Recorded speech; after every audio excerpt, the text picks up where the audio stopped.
En mai 2024, en pleine guerre à Gaza, le Comité international de la Croix-Rouge, 14 sociétés nationales de la Croix-Rouge et le Croissant-Rouge palestinien ont uni leurs forces pour créer un hôpital de campagne à Rafah. Ce qui devait être une intervention temporaire s'est transformé 1 an plus tard en mission vitale. L'hôpital de campagne de la Croix-Rouge est aujourd'hui l'un des derniers pleinement opérationnels dans la région.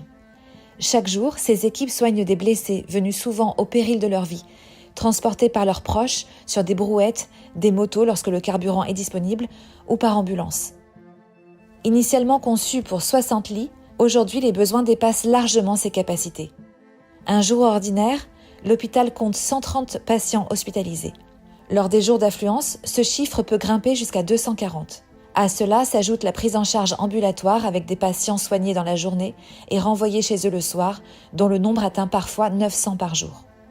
Depuis son ouverture, plus de 145 000 consultations ont été assurées et plus de 8 200 opérations chirurgicales y ont été réalisées. À l'intérieur, la pression est constante. Les chirurgiens doivent réaliser de lourdes opérations dans des conditions extrêmement précaires avec des médicaments disponibles en quantité limitée.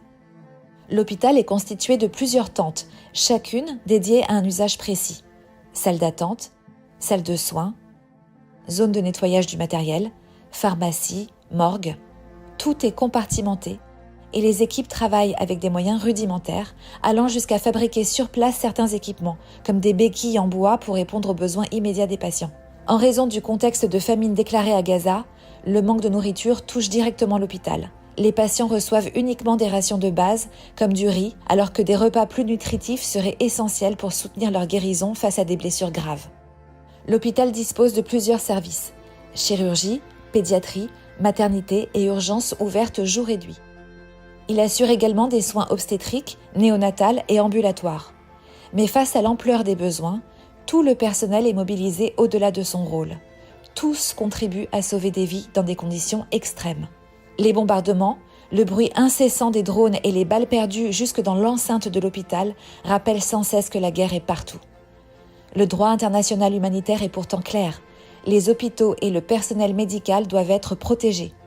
À Gaza, cette règle est bafouée et des lieux qui devraient rester des sanctuaires pour préserver la vie sont constamment menacés.